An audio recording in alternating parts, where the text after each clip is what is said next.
Ось наша славна Україна зажурилася, а ми тую червону калину підіймемо, а ми нашу славну Україну веселимо.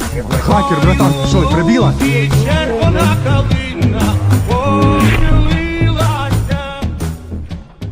Чогось наша славна Україна зажурилася. Підіймемо, а ми нашу славну Україну веселимо. Хакер, братан, що, прибіла? І червона калина похилилася.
Отак от буває, коли приходиш на українську землю.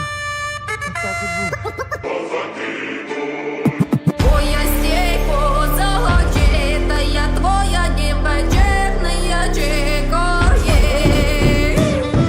Да я чекаю, не додого я маю.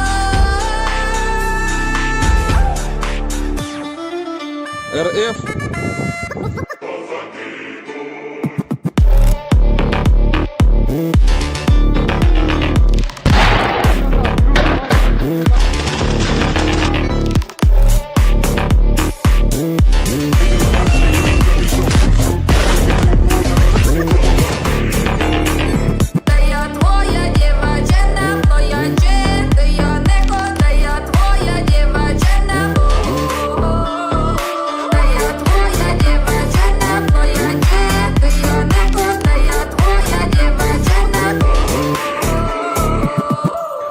Уничтожать врага на каждом сантиметре украинской земли.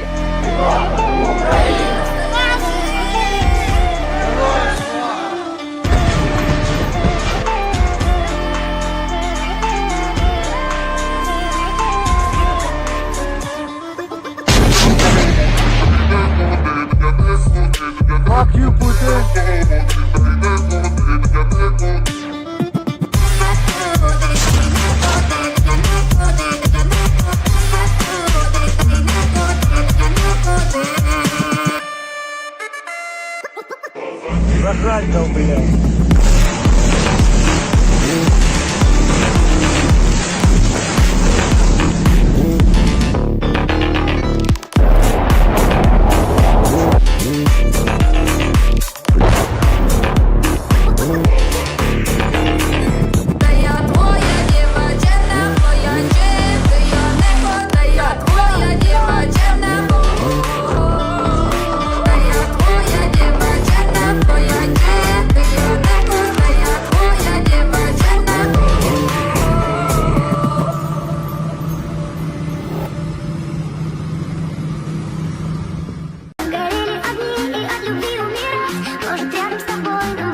Incredible. As soon as the declaration again. Oh, fuck, that's a missile, that's a missile! That's a fucking missile! My cheese hit the track like a drug. Yeah, drop this shit off, bitches, take that pump. Ain't nobody come up with another scam. Есть поражение. Наблюдайте разрывы.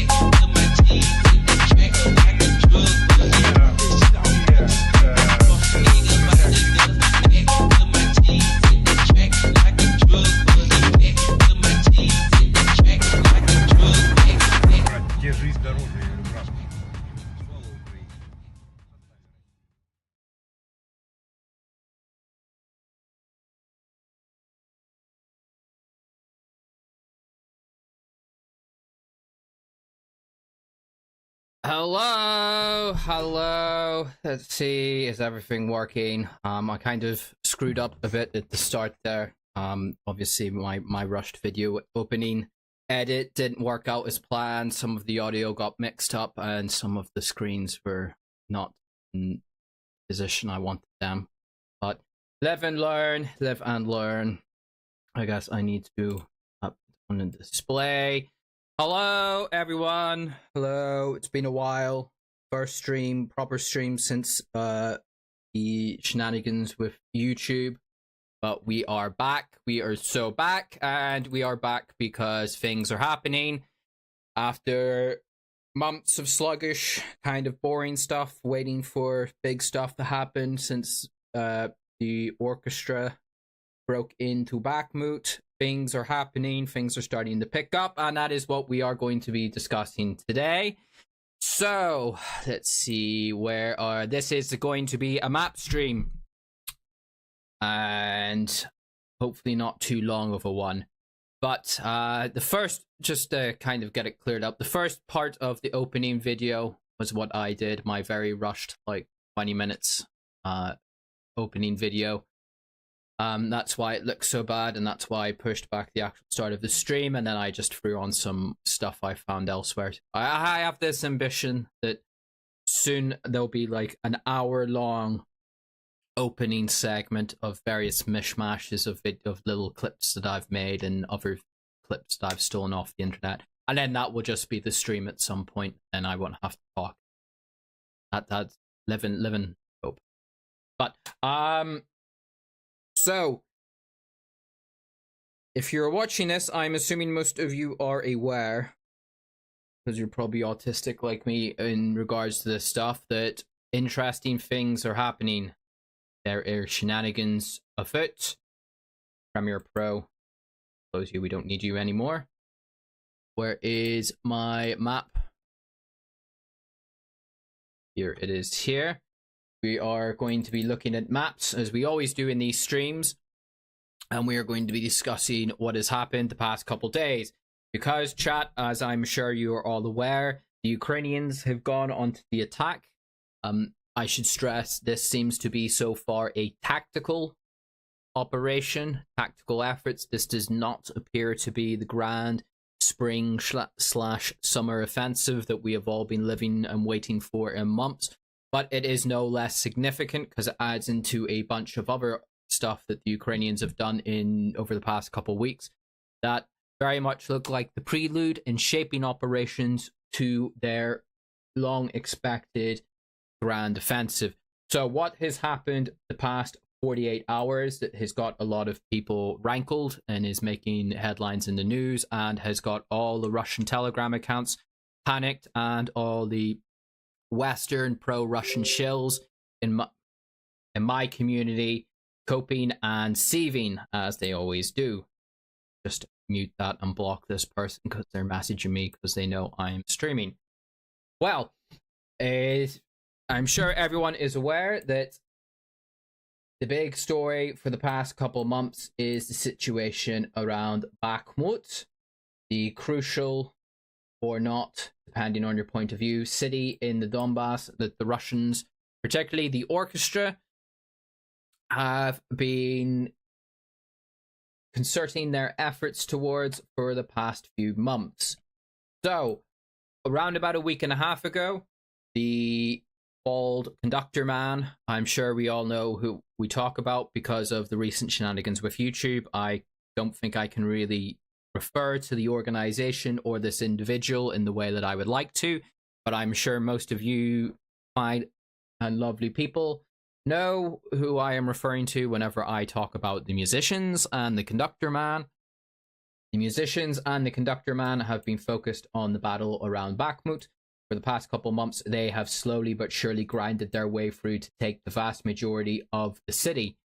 However, a week and a half ago, well, for the past month or so, the advance has stalled and it's been very sluggish. And around about a week and a half ago to 2 weeks ago, the conductor man began making very bombastic claims on social media, particularly his Telegram account, and in regards to other Russian domestic media outlets, that the Russian MOD, in particular the Minister of Defense Sergei Shoigu, and the Russian Chief of Staff, Colonel General Gerasimov, had authorized the Russian military logistics operating in this part of the front in the entire theater to start to quote-unquote strangle the musicians of crucial ammunition.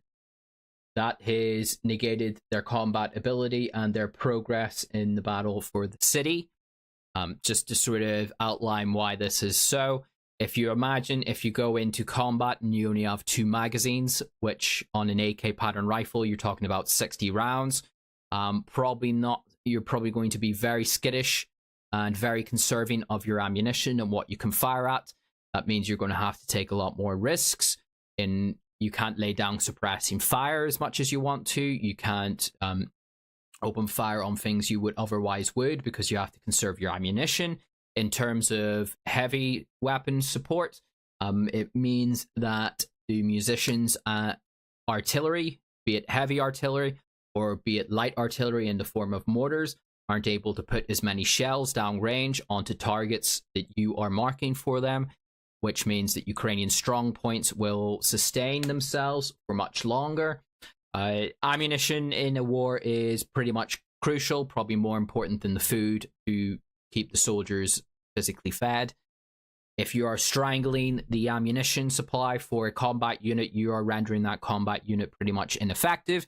And going by the claims made by the conductor man, he is saying that up to 70 to 80% of their previous ammunition allocation has been cut off by the Russian MOD. This is not the first time this has happened. The conductor and the musicians made similar allegations last year and earlier this year, particularly around the Battle of Soledar, that there was various factionalism happening in Moscow that was starving them of crucial ammunition. Why is this important? Conductor man has been very vocal, very, very vocal about this. I cannot play the video I want to. One of the things I was hurriedly trying to do before the stream was trying to edit the video, which I'm sure the vast majority of you have seen. Let me see if I can. It is the video which, that's not quite as large as I would have liked it. It is the video which this meme was spawned from. I am sure you have all seen that video. I cannot show it. I was trying to edit it to blur out the parts that I cannot show on YouTube, but I just didn't have the time. That was kind of the really big opening salvo. To explain it, conductor man here, this is the conductor man who I'm referring to, because I don't know if I can say his name without getting in trouble with YouTube. He stood in front of the bodies of many of his troops, pretty angry, specifically by name calling out the Minister of Defense, the Chief of Staff of the Russian Army, other elements of the Russian military command, blaming them for the deaths of his men, and putting it down to the starving of crucial ammunition and support for his troops. This set off a flurry of messages back and forth. The Russian MOD very publicly started to attack him in very guarded ways. The conductor man here got even more verbose in his attacks on the Russian military. It was all very public. The Ukrainians were taking great note of it. And as a result of this, it seems that the Ukrainians have taken advantage of this situation, which we will now go into what has actually happened. So this is Bakhmut. It's here. Bakhmut city itself here. Is there a better... This is the Institute of War's map. I'm just looking if there is something that has a better view of background, because I'm not... This doesn't look like it's too... stands out too much to point out what I'm looking at, but this is the city of Bakhmut here. This is the corridor. This is Chasiv Yar. This is where the Ukrainian strong point that's feeding troops and material into the Ukrainian effort in Bakhmut is coming from. This is the previous corridor, which the musicians and the Russian military were unable to fully close. And this area here is what the Ukrainians' toehold in the city has been whittled down to. The city itself is where the musicians have committed most of their effort. This is where the professional musicians are operating. This is where a lot of the legion, the penal legions, the penal troops that the musicians brought into their ranks were fighting. The flanks, which are of crucial importance for what we're going to talk about, to the north and the south of the city. This is the sort of pincer that the musicians and the Russian military were starting to form to potentially encircle the city, but they never effected that. These are held by some of the penal musicians, some mobilized Russian military units, and I believe there are some elements of DNR and LNR militias. But from what I have gathered is they are not crack troops. These are very much second-rate units. So while this very public feud between the conductor man and the Russian MOD was going on, conductor man thought it would be very prudent of himself to say that his men will leave Bakhmut by May 10th. That is the day after Victory Day. Victory Day, for people who are not aware, but I'm sure most of you are. Victory Day is the Soviets' victory over Nazi Germany. That is when they celebrate their victory in that war, in the Great Patriotic War, on May 9th. So the musicians pledged to hold the city to May 9th. Then there was some discussion that they would pull out on May 10th and they would effectively abandon the city. But then the Chechens stood up and said, no, we'll take your positions. And then a whole bunch of Byzantine, completely indecipherable stuff happened within the ever factionalist nature that is Russian politics and the Russian military. The musicians decided, no, we're going to stay in the city now. It seems that there was a promise made that they will start to get their ammunition allocation. Everyone was happy. And then the weather seemed to have aligned, and the Ukrainian mechanized and armored units began a counterattack onto the southern and northern flanks of the Bakhmut salient. Particularly of note, the first blow came here in the south, in this pocket here. This was an area that was held by a Russian, I believe it was a mobilized unit, the 72nd Independent Rifled Brigade, I believe it was. They pulled back without orders because they had not had ammunition. It appears that the local commander in charge decided that his troops, because they were out of supply, were completely combat ineffective and unilaterally withdrew from this section of the front. The Ukrainians very quickly picked up on this. This happened about 48 hours ago, around about late in the evening of May 10th into the morning of May 11th. A Ukrainian mechanized unit attacked in this area, and I believe this is a space of a few hundred meters is what they've been pushed back to. This has sort of ruptured a whole, well, not ruptured, but has shaken the entire Russian southern line. There's been heavy fighting in this area. The Russians seem to have bolstered their positions here on the southern front from what I see as of this evening. But whenever the Ukrainians were able to push back the Russian effort on the southern flank, in part in various areas, they then opened up their attack on the northern front, which has made a lot more significant progress. This is where a Ukrainian tank unit, I believe it is around a tank battalion, and a infantry brigade began offensive action onto the musician and Russian overwatch position to the north of the city. This is probably more crucial in the south because As you can see, blue is what has been retaken by the Ukrainians in the past couple days. This line here is the northern road from Chasiv Yar into Bakhmut, and as you can see, this goes straight into the Ukrainian toehold that remains in the city itself. This was a problem for the Ukrainians because the musicians were almost pretty much onto the road. They had fire control over the road. Any Ukrainian vehicles or reinforcements that tried to come down that road were under direct Russian fire, and a lot of them seem to have been destroyed, injured, killed, yada yada yada. The Ukrainian counterattack in the past couple days has pushed the Russian line back.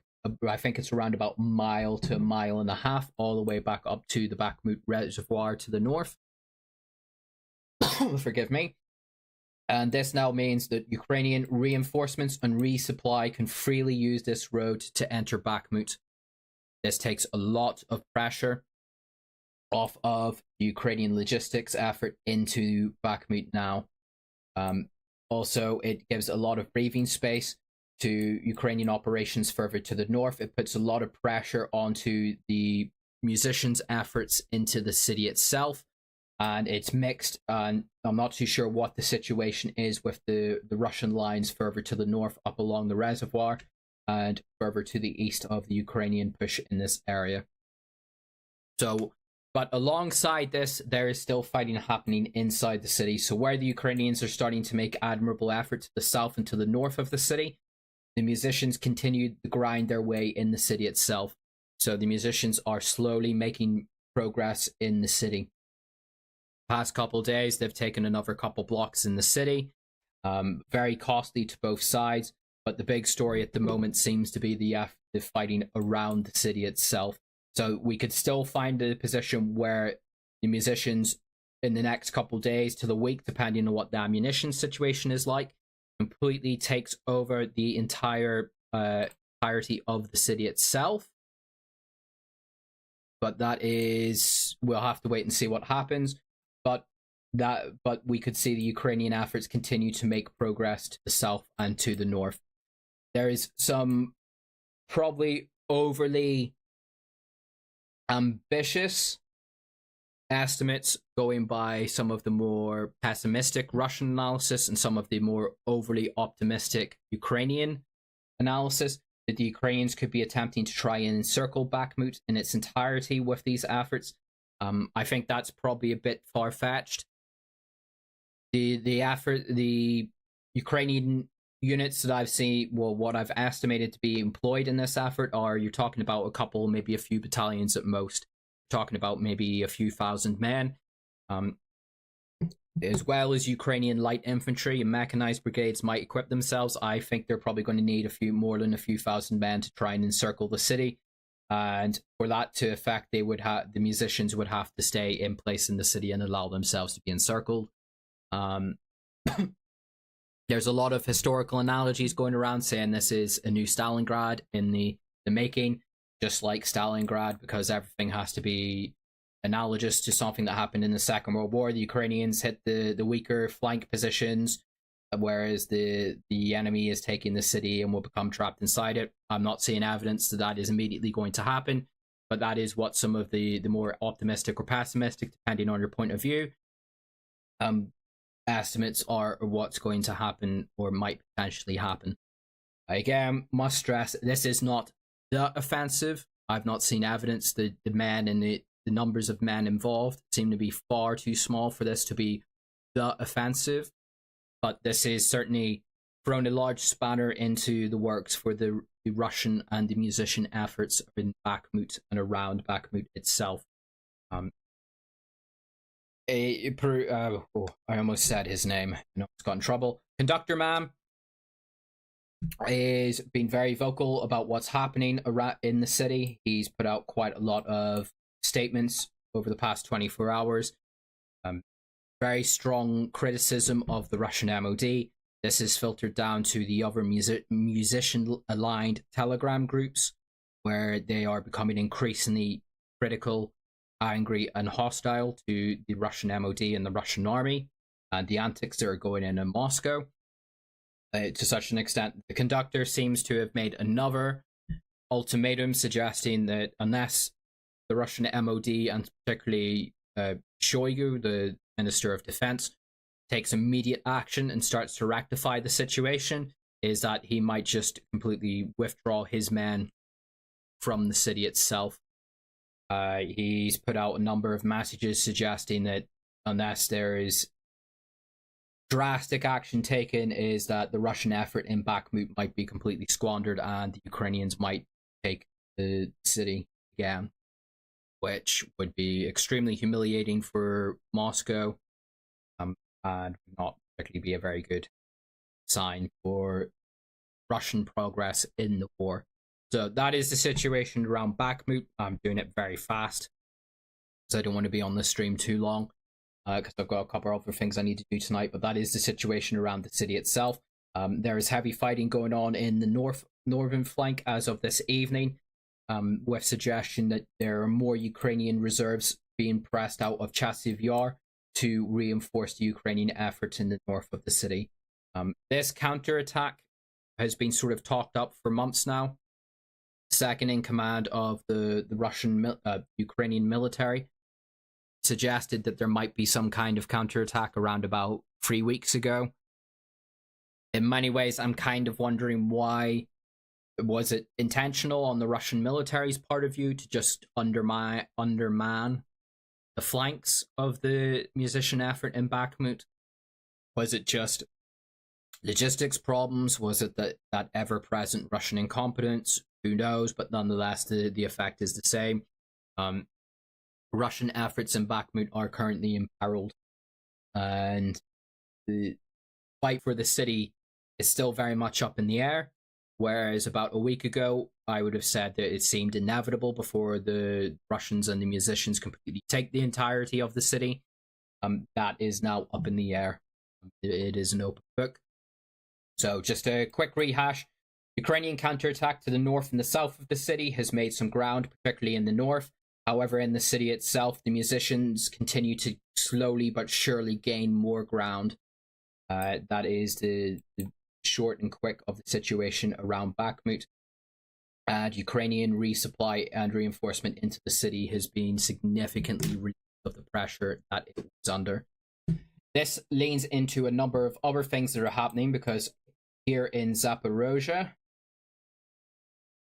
there was also another Ukrainian attack, much smaller in scale, that to the southeast of Velika Novosilka.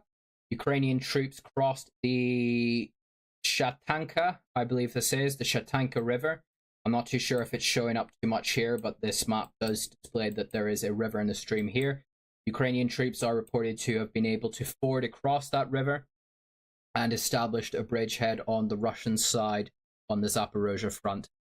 There's sporadic skirmishes and fighting that are happening along this area, but it is not the prelude, from what I can see, to any significant amount of action so far. But what this could be, kind of what happened, if people can cast their mind all the way back to what happened in the Kherson offensive, where Ukrainian troops were able to claim a bridgehead across the...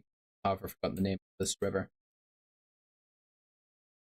It's been so long, I've forgotten the name of it. But this river here, Ukrainians were able to ford get a bridgehead across that river. The Russians were never able to destroy it, and the Ukrainians slowly used that bridgehead to expand their operations into Kherson. This could be the prelude to such an operation on the Zaporizhzhia front. This area is between Volhodar and Helelopol, where the Russians seem to be expecting the Ukrainian counteroffensive to become further towards Vasilivka, with the idea that it might push towards Tomak. That is kind of what the Russian expectation is for the Ukrainian counteroffensive. To that effort, there are 18 villages and towns, including Erindohar, Vasilivka, Tomak, and a bunch of other positions along the Zaporizhzhia front, that the Russians have begun the wholesale evacuation of the civil population. And alongside that, the massive expansion of Russian defensive networks in the area. Forgive me. So much talking very fast makes my throat sore. Just to go into what the Russian ambitions in this area seems to be, my Telegram would come up. There is a post a couple days ago that I made to outline what Russian defensive positions look like. If I can find it.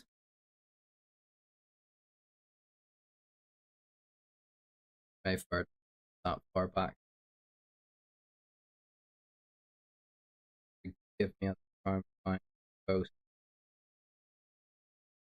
Here we go. So, this was that way. These are some satellite images and superimposed maps displaying Russian defensive positions on the Zaporizhzhia front. I don't know if you can make it out too much on this map, but this is a satellite image outlining Russian trench networks up on the Zaporizhzhia front. This is a map superimposed of elevation and other Russian defensive networks that have been built along the Zaporizhzhia front. And the key thing to take away from these maps is that this is a typical Russian defense in depth system that they're going for. Just to give you a quick outline, this map's probably the best to show it.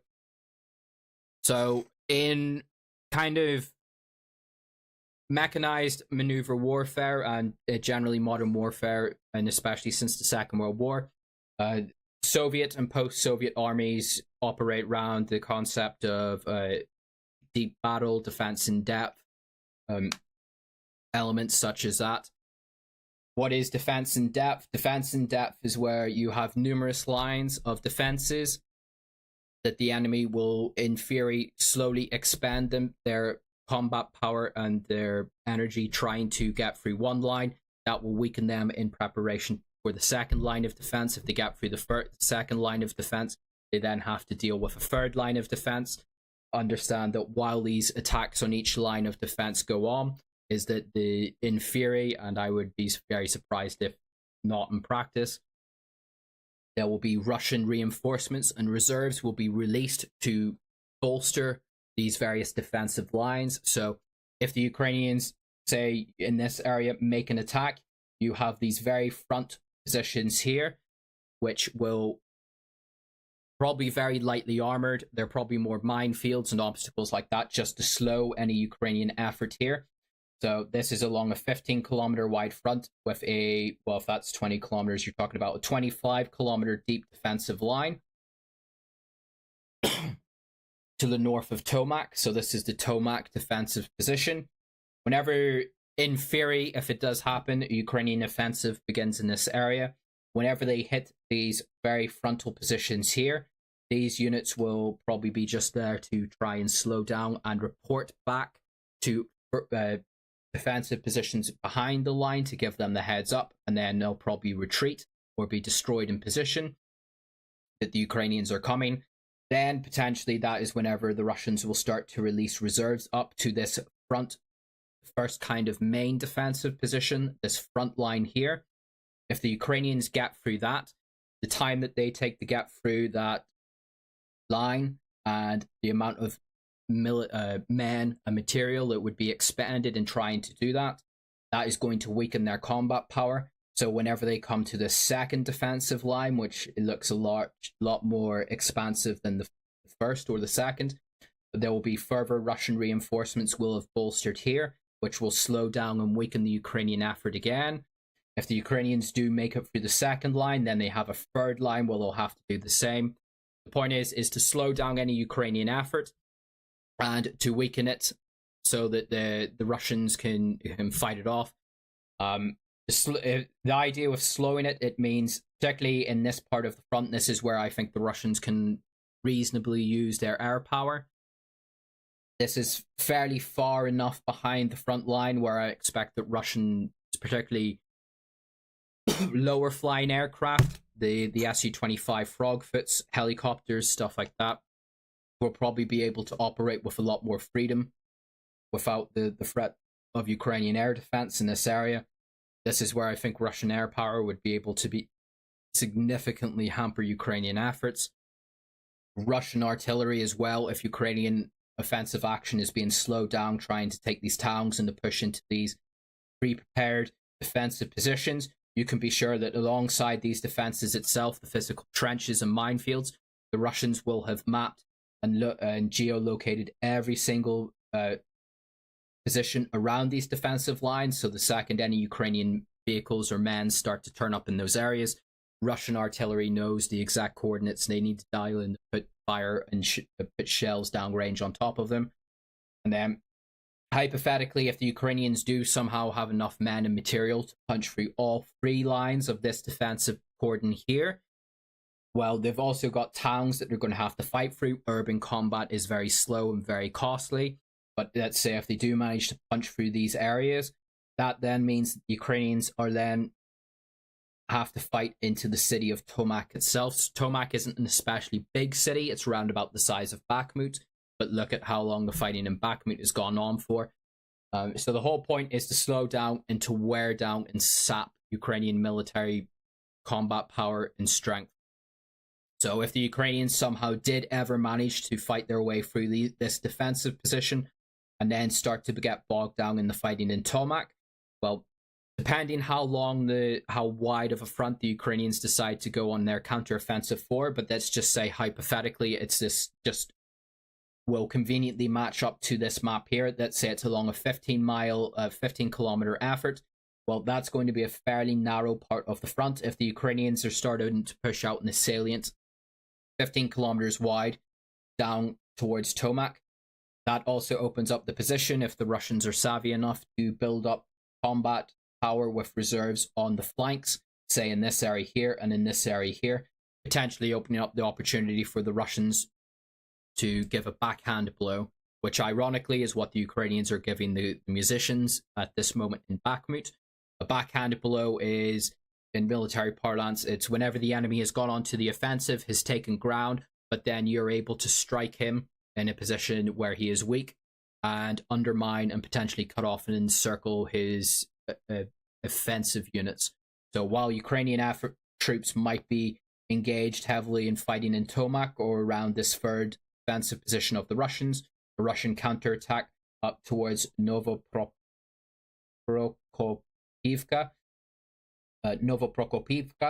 a Russian counterattack here from either flanks or even from just one flank could potentially cut off lead Ukrainian elements for encirclement and destruction. So that's one hypothetical scenario around this very specific map. But this very specific map seems to be where the Russians think the Ukrainian counteroffensive is going to fall. Along this, Ukrainian... Forgive me. Take a quick drink.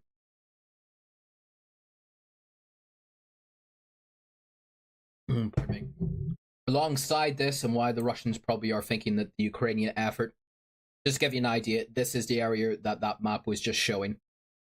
Pardon me. So, the sort of estimated hypothetical Ukrainian offensive that seems to be taking shape, at least to the Ukrainian and Western observers' eyes, is that it is going to fall on the Zaporizhzhia front. Some are suggesting it could push to Berdyansk. Some people are saying it'd go to Mariupol. X to doubt on both because of the territories that would have to be taken, and I think it would be kind of an unsustainable position for the Ukrainians to try and attempt that.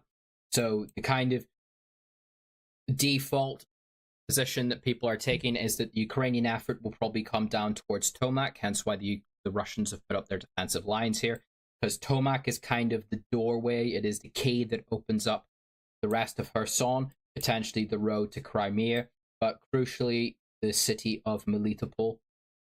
The Ukrainians did somehow, and I think it's unlikely, but never underestimate Russian incompetence. But I do think it's unlikely that the Ukrainians could affect this. I think it's probably overly ambitious considering what we've come to expect from offensives in this war. Kharkov is the exception to this. But if the Ukrainians did manage to take Tomak, that opens up the road down towards Melitopol. Melitopol is the major logistics hub for all Russian operations into Kherson, but also further to sustain the Zaporizhzhia front. So this kind of seems to be the place where the Ukrainians are particularly keen, or are estimated to be particularly keen in making their push and their efforts towards Tomak, Melitopol, and then hypothetically Crimea, going by what Ukrainian government officials are saying. But just because the Ukrainians are saying that doesn't make it true. But there has been an uptick in Ukrainian partisan activity, particularly around Melitopol. There's been a number of attempted assassinations on Russian civil and military administration figures. Railways along this area, particularly into Melitopol, down from Berdyansk, are under pretty much constant surveillance because they are being blown up on such a regular basis. Various bridges and other parts of crucial infrastructure for the Russians in this area are also being hit by Ukrainian HIMARS strikes, Ukrainian drones, or insurgent activity. So it does seem that the Ukrainians are prepping this area. The term is shaping the battlefield. It's a term I've used a couple of times. Whenever the Ukrainians kept shelling the Antonovsky Bridge during the Kherson offensive, that was part of shaping the battlefield. That is trying to put as much oh,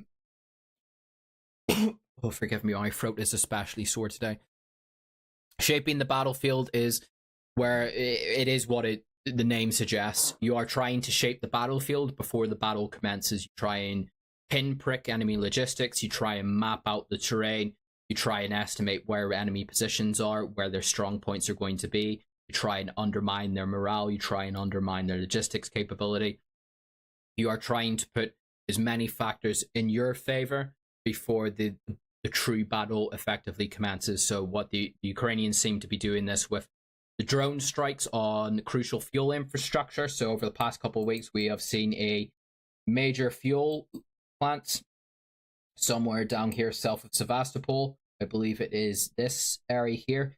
A major fuel storage position down here was hit by a Ukrainian drone. There was another one over in the Krasnodar area. I believe there was one up near Rostov and Don, and I believe there was also one as far south as Novorossiysk. So the Ukrainians very much have been going after Russian strategic fuel reserves. Russia is never really going to run out of fuel. But the problem is if they don't have a place to store it in bulk, that's going to complicate logistics and keeping their tanks and vehicles running. So that seems to be one aspect that the Ukrainians are going after. Also, something that's happened down here is there's been a lot of reports that Ukrainian troops have been crossing over from Kherson onto these sort of scattered swamp islands on the Russian side of the Dnieper River. Pardon me. These don't seem to be particularly large or particularly sustainable, but what they do by the Ukrainians putting troops on this side of the river, this is particularly swampland. It's kind of, if you imagine trying to fight in the swamp, not the best conditions for it. So the Russians, they just seem to be keeping troops to guard the area rather than going in after the Ukrainian troops here. But nonetheless, that ties down Russian troops that might be more crucially needed elsewhere, having to secure these areas against any potential Ukrainian raids, or if the Ukrainians are ambitious enough, and I don't think they really have the amphibious capabilities to do it, but let's say hypothetically, as some people suggest, the Ukrainians try to do an offensive across the river. Well, if you Russians don't have enough troops here to dissuade that, maybe that might have some legs. So Ukrainian raiders are coming out of this area. You also have ever-present Ukrainian drone strikes coming out of the Kherson area, and Ukrainian artillery taking pot shots at any targets of opportunity on the Russian side of the Dnieper across from Kherson. Also, another thing that was of note was there was reports, particularly from pro-Russian outlets, that there's been a build-up of Ukrainian troops in Kherson itself, which is kind of bolstering the idea that Ukrainians might try something a bit more ambitious across the Dnieper, and that there is very strict civilian regime in the city, that civilians are not to film anything outside with their phones, cameras, or anything like that, that there is effectively radio silence mandated by martial law in Kherson towards the civilian population whenever it comes to troop deployments in the city. So maybe that's part of a psyop that the Ukrainians are doing to try and gaslight the Russians into deploying more troops on this part of the front than is otherwise needed. But that is the situation in Kherson. And that's kind of the situation on the Zaporizhzhia front in general. Alongside this as well is there is a big announcement the past couple of days that the British, my government in all its wisdom, has decided to supply the Ukrainians with the first long-range Western weapons system, Storm Shadow missile. Storm Shadow is a cruise missile that has a range between 200 to 300 kilometers. It's deployed by aircraft. Just because it was announced doesn't mean that it hasn't been in the country for a while, because the Ukrainians seemingly have used it today to hit a Russian logistics and repair center in Luhansk. This is the first strike of this kind in Luhansk in a long time. Luhansk is well behind the lines. It's out of range for Ukrainian HIMARS and conventional artillery. It's in range for things like drones, but generally the Luhansk hasn't been a target or been struck by any kind of Ukrainian munitions for a while. So it seems to be confirmed that this was a Storm Shadow strike on Luhansk. Why am I so hot about this? Well, the Storm Shadow, because of its range, means that all Russian operations within the de jure borders of Ukraine are now within range of Ukrainian munitions, including Crimea. The British government seems to be of the mindset that they have gotten guarantees from the Ukrainians that they will not fire this thing into the de jure, internationally recognized borders of the Russian Federation for numerous reasons, but that they have given the green light for the Ukrainians to use it, at least within the internationally, the post-2014 borders of Ukraine, including the Donbas republics. If the British are going to allow it to be used in Crimea is a different story altogether. We'll have to wait and see. But nonetheless, any Russian logistics, supply bases, ammunition stockpiles along all of the Zaporizhzhia front into the Donbas are now within range of Ukrainian Storm Shadows, hypothetically. This means that the Russians, because one of the ways that the Ukrainians really damaged the Russians last year during the start of the Donbas offensive was they used HIMARS to hit Russian ammunition stockpiles and logistic bases. This caused the Russians to pull those back beyond the range of HIMARS. And if you think about it, if a HIMARS has a range of 80 kilometers, well, I doubt they're going to drive it right up to the front to fire it there. But let's say they deploy HIMARS 10 kilometers behind the line. That means that they were able to hit Russian logistics 70 kilometers behind the front line. It means that the Russians had to pull those back beyond 70 kilometers. It takes a while for ammunition and logistics and supplies to travel 70 kilometers down a road that's probably battle damaged. This slows things down for the Russians. This puts more strain on the logistics systems. Now that they have Storm Shadows, and we have no idea how many have been supplied, so how sustainable it could be for the Ukrainians to go after every logistics position that they find is another question entirely. But nonetheless, this potentially complicates and could damage Russian logistics in and during the hypothetical Ukrainian counteroffensive whenever it comes. So with that, we now move further to the north, because there was some Russian troops, some Russian Telegram channels, including Strelkov. I'm sure, as many of you know, I rely on Strelkov quite a lot because his insights always seem to have a fairly good grasp on the situation to them.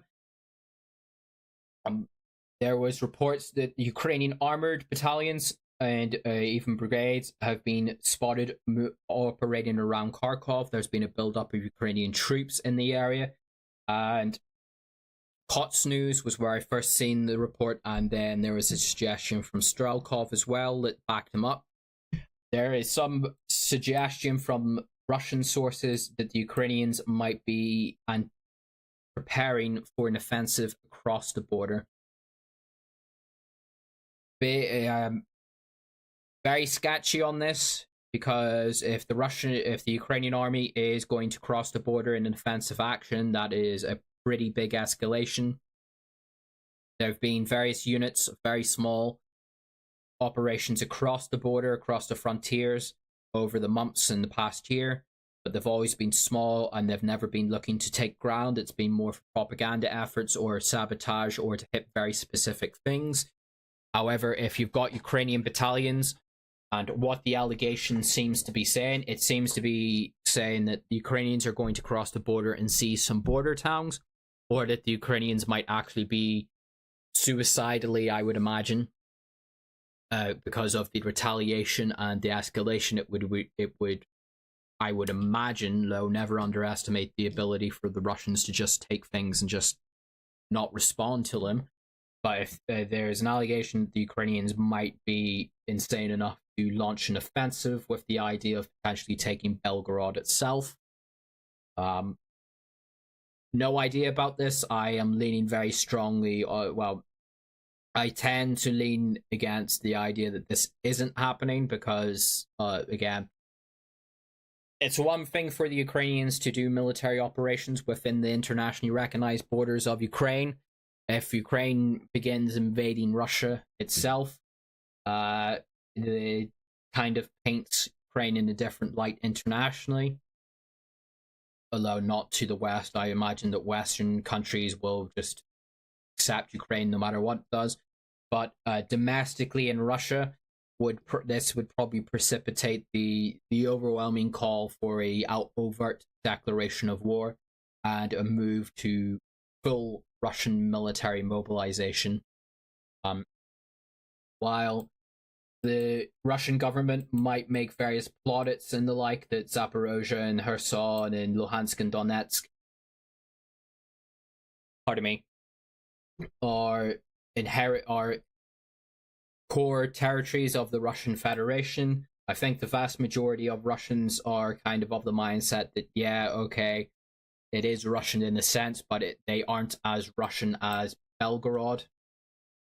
Whereas if the Ukrainians start attacking, like ground attacking into Belgorod, I think that's whenever a lot of Russians will start to seriously wake up to the idea that, yeah, this actually is an existential battle now. This isn't just trying to expand our borders or defend Russian speakers in a neighboring state. This is now the Ukrainians are coming to our country to wage war on us. And the domestic argument for that would probably precipitate, like I say, the actions of the Russian government to issue a full declaration of war with the massive escalation, the mobilization, the employment of conscripts, everything that comes with that. Alongside the international ramifications of that, but nonetheless, just pointed out, probably unlikely to happen, but that is, there is some scuttlebutt leaning towards that, particularly on pro-Russian Telegram groups, like I say, Kots News and Shelkov. Oh, good lord, my fruit today. So with that, the Kharkov front, from my understanding, has been fairly static, nothing particularly new here or there, although there was reports where am I looking for? Oh. Yes, this area. So over the past week, this area returned to Ukrainian control. Ukrainians launched a tactical effort in this area, pushed back the Russians a bit. I believe that there was fighting in the Vilshana area, but the situation remains clouded. This was a report that I seen around about 5 days ago, but I haven't heard anything else from the Kharkov front recently. So with that, there's a couple other things that I think I was meant to mention. Oh yes. Avdiivka. The Russians are making more progress around Avdiivka.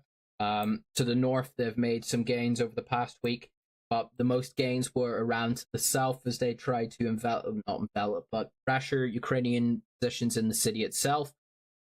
This advance here, I believe, is around about 1.5 miles, going by the reports that I've seen from the Russians. So the Russians are slowly making progress around Avdiivka. But as this map is demonstrating, A small Ukrainian counterattack pushed them back just north of Donetsk airport. So an encirclement of the city remains elusive. It looks about as likely as an encirclement of Bakhmut has been. So that is the situation on Avdiivka, and those are the big main stories along the entirety of the front over the past maybe month or so, but particularly the past couple weeks. So big story around Bakhmut, potentially big stories to come on the Zaporizhzhia front. A lot of rumors and speculation up around Kharkov, and just a grinding progress around the Avdiivka for the Russians, but otherwise elsewhere along the front, things seem fairly static with the ever-present drone and artillery attacks by each side on each other. So with that, I think that is everything I was looking to cover. Is there anything in chat that I have missed that people need to bring to my attention and I might have skipped out here on? I need to take a pause.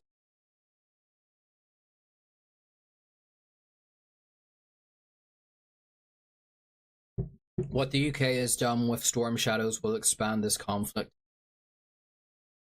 I would say yes. I would say it's an undue escalation on the part of my government, but to be honest, the Russian government just there's so many red lines that the Russian government has allowed to be crossed. I'm honestly at a loss to say what is an actual escalation or will expand the what would need to happen to expand the conflict for the Russian.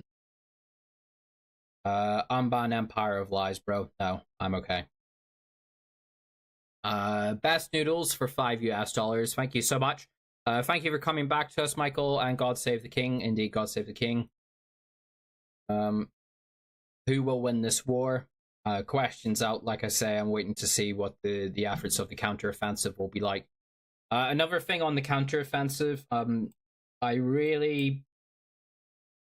unless they really localize their troops, say like on that scenario I pointed out with the 15-kilometer front, I'm struggling to see where the Ukrainians will potentially find the manpower, not only man the entire front, but also achieve a breakthrough with a 3-to-1 advantage. But generally in offensive warfare, the attacker should have about 3-to-1 odds over the defender. 3-to-1 can mean either in terms of physical men or combat power. If they do attack on the Zaporizhzhia front, I'm not too sure how sustainable that 3-to-1 advantage would be. Even with all the Western tanks and Western donated tanks that the Ukrainians have got and Western weapons, I don't think they significantly outnumber or particularly out-tech a lot of Russian tanks.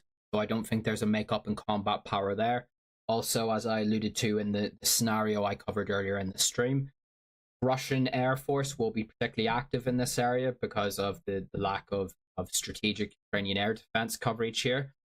And I would imagine that the Russian Air Force and Russian artillery would pile on a lot of combat power onto the Russian advantage, whereas I can't see the Ukrainian Air Force being able to operate to anywhere near the same extent. So I'm kind of struggling to see where the Ukrainians would make that crucial 3-to-1 combat power advantage, particularly on the southern front, in terms of men, material, and equipment, to negate the Russian defensive advantage and also the Russian firepower advantage.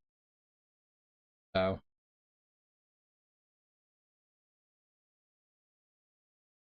bunker housing for 100 Swedish krona. After studying this conflict, I've come to the following conclusion that there are two very incompetent armies fighting each other. Relevant quote. Okay. I would say that the Ukrainian army has actually fought with a lot of competency. The Ukrainians have far stood out against their pre-war estimates. While there have certainly been certain elements of incompetency, I've not seen like examples where the Ukrainian army is anywhere near as incompetent as the Russian And I know that's going to anger some people, and some people are going to get very upset at that statement. But just looking at what the Ukrainians have been able to achieve over the past year, compared to what the Russians should have been able to achieve, but have been unable to, you know, looking at things like what's happened around Volhadar, looking at the Kharkov offensive, looking at the 8 months of the efforts around Bakhmut, the inability of the Russians to properly close the pocket around Lysychansk whenever they could have encircled an entire Ukrainian division, the just mind-boggling efforts around Bilhorovka by the Russians, the idiotic event around the Man, not to mention the entire northern and eastern Russian invasions of Ukraine. I think one country here has a lot more incompetency than the other, and while there is certainly elements of the Russian military that has improved, there are other parts of it that seem to be going backwards, and not only are not improving, learning, are degrading in their capability and their competency. Like I say, Volhadar should be a pretty big message to anyone that there are some very, very bad elements of the Russian army, and the commander in charge of the disaster at Volhadar wasn't punished for it. If anything, he was given a medal and he was promoted for it. So I think this is why the musicians have been more effective in their efforts around Bakhmut, is because they seem to have a more meritocratic and cohesive command structure that is adaptable to the situations that they find themselves in. Whereas the Russian military itself, its command seems very ossified, and the very tops of that command are way up here in Moscow, far away from the conflict, living in very plush mansions, going to very expensive restaurants, and their main concern seems to be jockeying for political capital in regards to Russian domestic politics and with the president, than it does to competently affect a war. So will that change? Probably not, going by Russian experience so far. But if the Russians are really going to start to turn this war around, I think they need to completely reshape up their entire command structure, the entire officer corps. And it seems to be that where there is a bit of pragmatism and competency in the Russian war effort is that they punish it. Looking at the musicians here. Although saying that, on the counter side, there are claims that the Russian MOD and other commentators make that the musicians were singled out and were getting more ammunition and support than they should have, and other parts of the front were being denied or undercut of the support they should have had in favor of the musicians. But nonetheless, the musicians are the ones who have kind of actually achieved something over the past 6 months for the Russian side, whereas pretty much everywhere else they have failed pretty catastrophically. And you guess Avdiivka's a bit of a exception to that, but even then they're not anywhere close to taking Avdiivka. So yeah, Ukrainians have far exceeded expectations. The Russians have far fallen short of their expectations from the pre-war estimate. But again, with the caveat that certain parts of the Russian military do seem to be adaptable, but by and large, a lot of it doesn't. It all seems to come down to corrupt, incompetent officers and leadership. Not to say that there isn't corruption and incompetence on the Ukrainian side, but the Ukrainians just seem to have a lot more motivation for the fight, that they kind of, those negative factors seem to be overcome to a fairly significant degree. But we'll get a better idea whenever the counteroffensive properly gets underway, whatever does.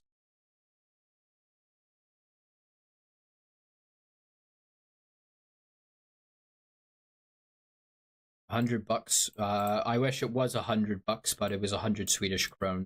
anyone wants to throw me $100 super chat, I'm not going to say no, but it's very generous. No, I'm not going to knock it 100 Swedish krona. Thank you so much, Bunker Housing, for that, but it's not quite $100. There's a krona and dollars are two very different value. Why kill Vladin? Who knows? But I mean, the Ukrainians did try to kill Dugin and did kill Daria Dugin.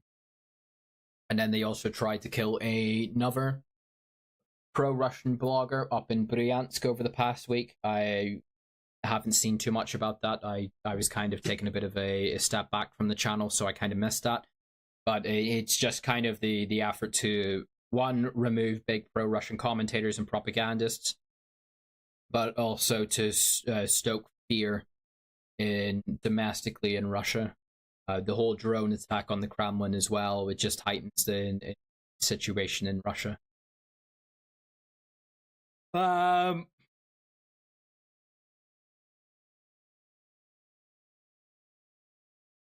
Why are they limiting the supply of munitions to the musicians? Again, like I just kind of alluded to, if you're being very charitable, the suggestion is that they were getting too much ammunition they otherwise should have, to the detriment of other parts of the front.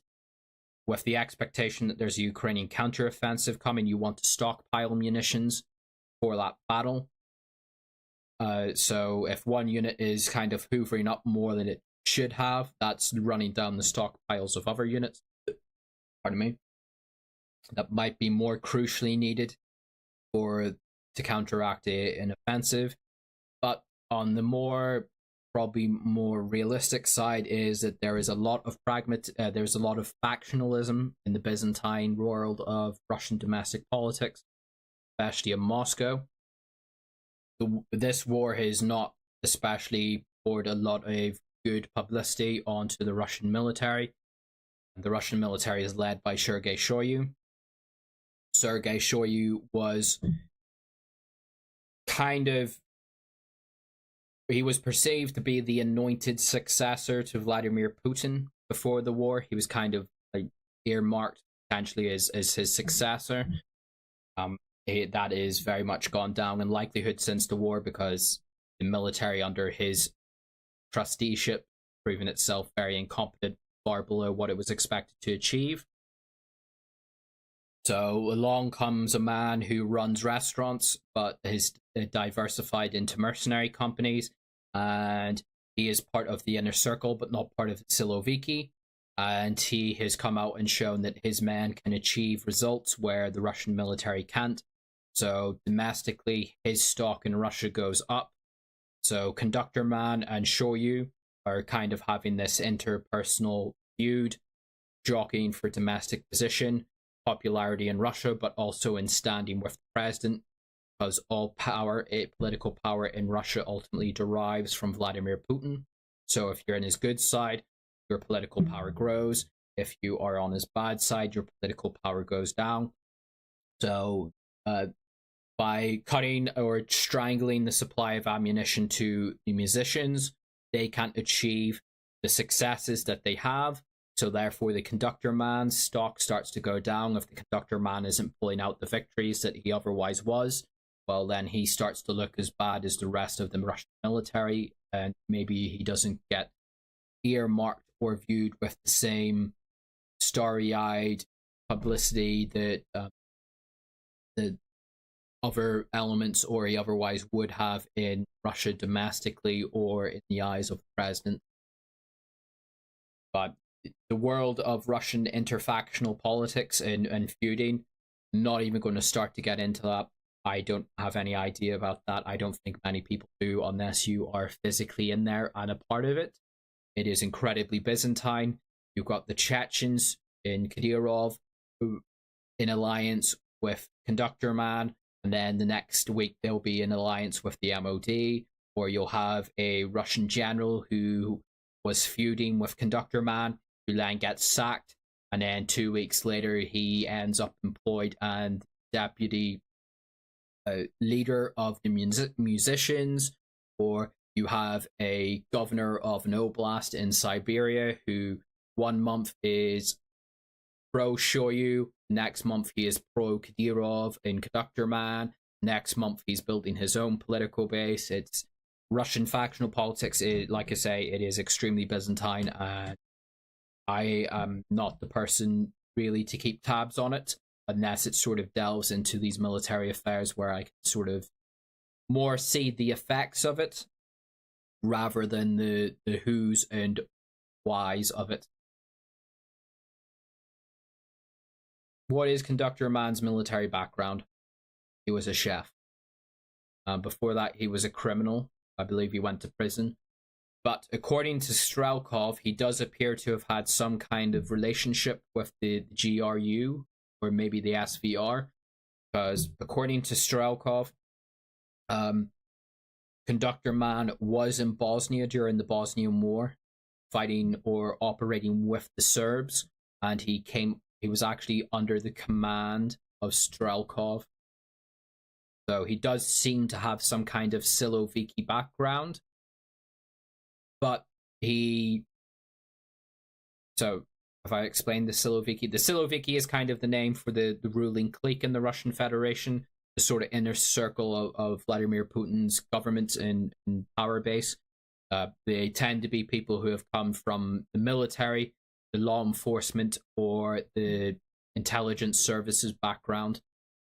You look at sort of the inner circle of Kremlin, the really big leading figures of it tend to have some kind of background in security services, the defense forces, or the intelligence services.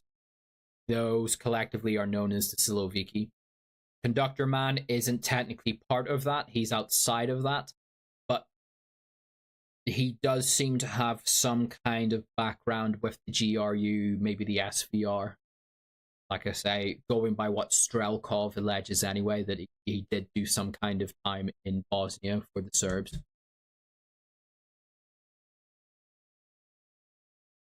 But his kind of big claim to fame and his career path in Russia that's made him a billionaire and brought him into the fold was he ran a chefing business where he diversified into multinational mercenary operations.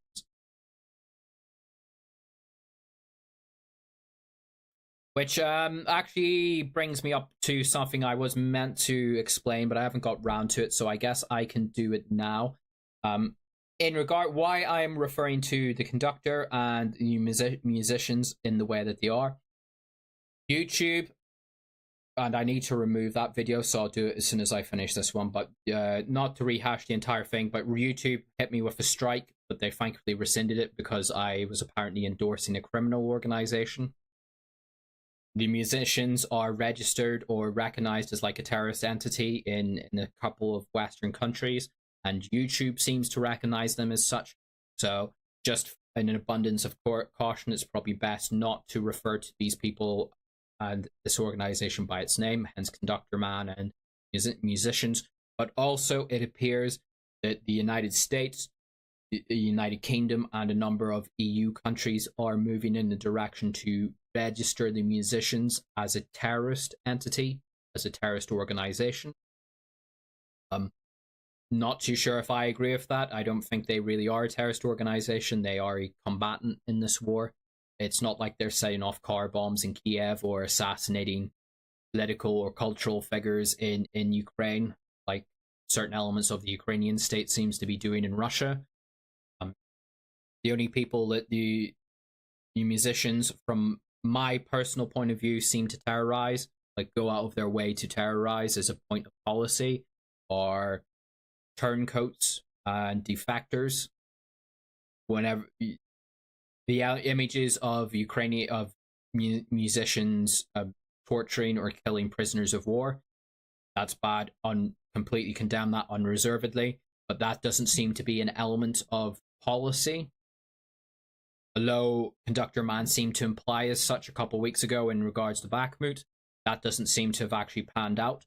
But it doesn't seem to be, the musicians aren't going around murdering POWs or torturing Ukrainian civilians, or they're not doing terrorist things. So I don't think it's quite fair to label them as a terrorist organization. but that seems to be where certain Western governments are going. But alongside this, the charitable term a lot of people, especially Western organizations, kind of label them as is mercenary. And mercenary is kind of a term that's thrown about with abandon during this war. If people remember, whenever there was Western members of the Ukrainian military, the International Legion, are captured by the Russians, they are almost always referred to as mercenaries, despite the fact that they are signed members of the Ukrainian military by definition, and pretty much every internationally recognized understanding of war, they are combatants of a state. They are not mercenaries. But alongside this, I'm not too sure if Wagner really is a mercenary outfit in this regard, because the definition of mercenary are kind of people involved in a conflict, generally not from the countries of that conflict, involved purely for the interests of profit or monetary gain.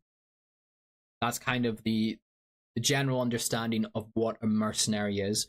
So whenever the musicians go to Central African Republic, they go to Mali, they go to Sudan, they go to Libya, generally that can be fairly accurately described. They are operating as a mercenary outfit. They are private military contractors there. In regards to the conflict in Ukraine, are they really mercenaries? Because the vast majority of musicians are Russian nationals. They are citizens of the country involved in this conflict, and they are fighting on its behalf in conjunction with the wider military, official standing military of that country. I don't know if this is a bit too wordy, but you guys sort of get my understanding of this. They're not, there are some Central Asians, which I think is probably a bit more of a nuanced positions, but they're not like Americans or Brazilians or Chinese nationals who have come to Ukraine, taken paychecks from the Russian military, but are not signed up contracted members of the Russian military to fight in the war. They are Russian nationals taking part in the wider Russian war effort. So I'm not too sure if they can even reasonably be referred to as mercenaries in regard to their operations in Ukraine. So the point I'm trying to make is I don't think it's fair not to call them mercenaries in regards to what they're doing in Ukraine, and I don't think it's fair to refer to them as criminals or as terrorists. Although, obvious caveat, if they are recruited from prison, if they are literal penal fighters, if they're penal troops from the prisons, then yeah, they're prisoners. They are criminals.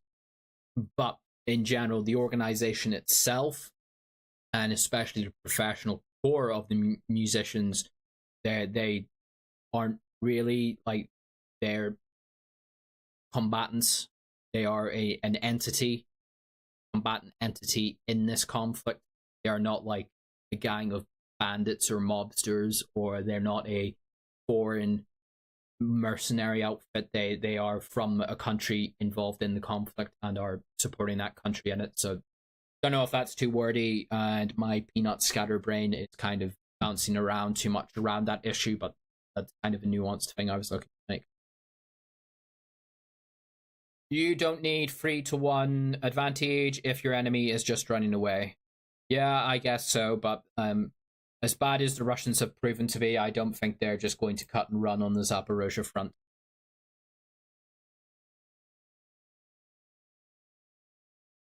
And okay, if that's how you want to be in chat, I think don't do in chat. Bye.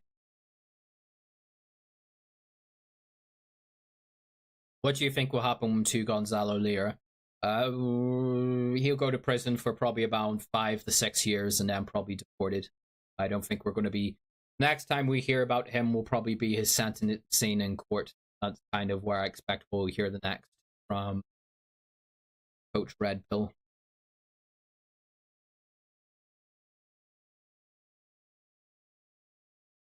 If the British Air Force lends active support to Ukraine's offensives, would that be sufficient provocation for Russian hostilities in Europe? No and no, because whenever you say active support, that implies that there are going to be RAF jets dropping bombs on top of Russian positions. That's not going to happen. And I don't think the Russians are in any fit state or mindset to expand a war in Europe or to expand this conflict. I think they have more than their hands full as it is, let alone going to war with NATO. And in terms of like other support, I mean, the RAF and other NATO air forces support the Ukrainians all the time in terms of the ISR and AWACS flights they do around Ukraine, especially over the Black Sea. Of particular note is there has been an uptick in NATO intel flights in the eastern Black Sea. I think what they are doing there is they're probably starting to scout targets for Ukrainian drones and potentially Storm Shadow missiles. If the Ukrainians decide, well, to be honest, the British wouldn't care either way because of our stupid government, but I think NATO is starting to scout potential logistics targets in this part of Russia, and particularly around the Kerch Bridge. That's kind of how, and probably the best support that they can give to the Ukrainians at this stage. A bit too much, to be honest. I think a lot of it is outright provocation, particularly whenever the Russians are now intentionally flying their jets and obstructing these flights, understandably, on their part. I kind of, have your own personal views on Ukraine and stuff. My personal view is this is a fight between Russia and Ukraine. Provide them humanitarian support. I think Western states and NATO countries have gone far beyond the line of passive support. They're not combatants and they're not active parts of the conflict, but I think the support they give to Ukraine is probably far too much and storing up a lot of bad stuff that's going to come round and hit us back in the face at some point, considering we're in an alliance with the United States and it's only a matter of time till the United States gets involved in another war, which we will inevitably be drawn into somewhere in the Middle East or wherever, and that will be whenever the Russians really start to return to sender the bad juju that we've built up. Just my own personal opinion there for the moment, but nonetheless, what it is. Best Noodles for $50 US. Thank you so much. It's very generous. What do you see as flashpoints for Russia to engage active fighting in Europe? Nothing. And I don't think the Russians are in any fit state to consider any offensive action at all in Europe. If this is how badly they're faring in Ukraine, I don't think they are in any fit state to try anything in Europe. Especially considering the frontline state in Europe they would go up against is Poland. And, make all the funny memes you want about Poland, but Poland has one of the premier militaries in Europe and it's rapidly expanding and modernizing. I don't think the Russian military would have a particularly good time having to deal with the Ukrainians as it is, and then the Poles and wider NATO. That kind of seems to me a conflict that would inevitably end up in some kind of nuclear escalation. But if we're being completely hypothetical, maybe if there's some kind of provocation in the Black Sea where a Russian jet collides with a NATO jet, or a NATO jet collides with a Russian jet, where a Russian jet tries to obstruct the flight of some NATO intelligence flight over the Black Sea, and these NATO intel flights are now some of them are being escorted by NATO fighter aircraft, and then one of these fighter aircraft then shoots down the Russian jet, that to me would be a very major escalation. Or what the Poles are doing around Kaliningrad, the fortifying of the border, starting to rename the cities and stuff arbitrarily in Kaliningrad to Polish names. Maybe there could be some kind of kickoff there along the border between Polish and Russian troops. Who knows, something like that. But that's the kind of stuff I'm kind of seeing at the moment. Maybe one of the sort of B-52 bombing training runs that the Americans seem keen on doing over the past couple of months, where they fly do a mock bombing run on St. Petersburg, and then they fly very close to Russian airspace. Maybe if one of those crossed into Russian airspace and got shot down, those are the kind of scenarios I could see. I think they're very unlikely, but I think NATO and the Russians both do not want this to escalate into any open conflict between them. So even if such a scenario did come about, I think you would see behind the scenes there'd be a lot of work on both sides to de-escalate and prevent that scenario from coming. Pardon me. Where are the 300,000 reservists that are called up, and how are they being used? They are currently largely all along the front, and they're being used as filler troops. They're being put into standing Russian divisions to fill up the troops that have been lost or were never fully staffed, to make up the difference. Some of them are seem to be being held back for intensive training, but generally they are all along the front, filling up troops or in garrison duties all along the battle space at the moment. That's where the Mobics are at the moment. A specific example, the 155th Russian Naval Infantry Division, that was pretty much completely destroyed twice around Volhydar. That has been reconstituted numerous times, and each time it's destroyed and reconstituted, it's filled by mobilized personnel. So that's kind of where to give you an idea of where Mobics are. Although it does seem that Mobics, along with Central Asian migrant workers, are also engaged in deepening Russian defensive positions on the Zaporizhzhia front. Pardon me. I need to get... Pardon me, I need a drink of water.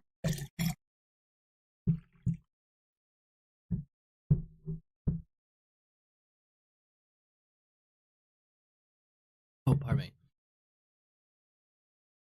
Do you think they will kill Gonzalo Lira? No, I don't. He will go into prison out there. Don't see why they would just arbitrarily kill Gonzalo. I mean, he can be pretty annoying. I know that from personal experience, but I don't think he's going to be so annoying enough that the Ukrainians are just going to bump him off. Lira's American or Chilean passport should save him. No, they won't. The Americans clearly have kind of laughed him out to dry. If the Americans really cared about him, they would probably have arranged for his deportation over the past year since his first arrest. And I don't think the Ukrainians really have any care what the Chilean government might say or do. Maybe in 5 or 6 years. Again, I don't want to rehash the stream with Black Pigeon, but you know, he is a foreign national in Ukraine. He fucked around and he's found out, and the Ukrainians are going to make a showing of punishing him for what he's done. So he will spend some time in incarceration, probably around 5 to 6 years, depending on the charges he's convicted of. And then they'll probably kick him out of the country. The other thing is they'll probably seize all his assets. So that apartment in Kharkov is probably going to be seized by the Ukrainian state, along with any monetary assets and the like that he is kept in the country. Did the Russian MOD really call it a day at 1700? Who knows? So just to give us to illustrate on this point that's just been raised in chat. So one of the big musician telegram groups, I don't know if it was serious or comedic in nature, but one of the big musician telegram groups put out a pretty sarcastic and sardonic post, very critical of the Russian MOD.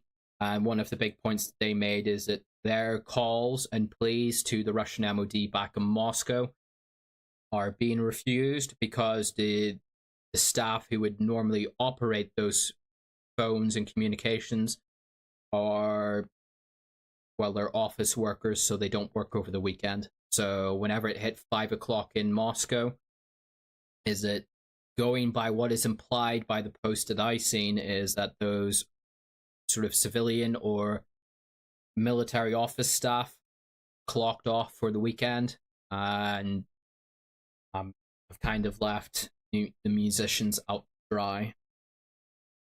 With the caveat, it could very well just be sarcasm on their part, but that is what they said. I really feel like Gonzalo believes the stuff he says. Yeah, he does seem like a true believer, but I was going to send a super chat, but Michael would just waste it on greasy food. So Okay. I could buy bananas or something. But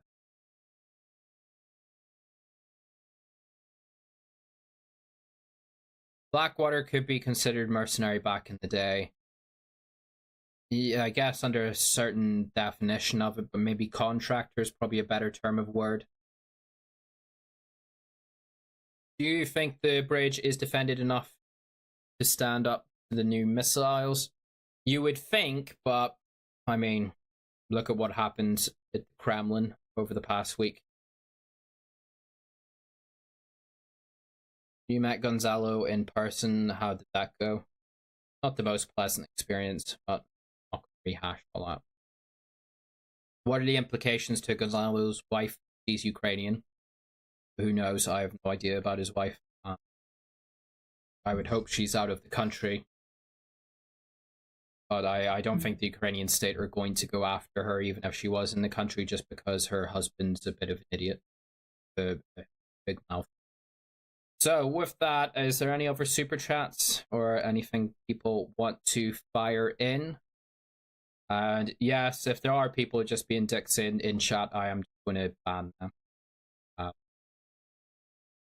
My tolerance for putting up with this just idiocy in Telegram and in YouTube chat is long since run its course. If you're just going to be a twat, I'll just eat you.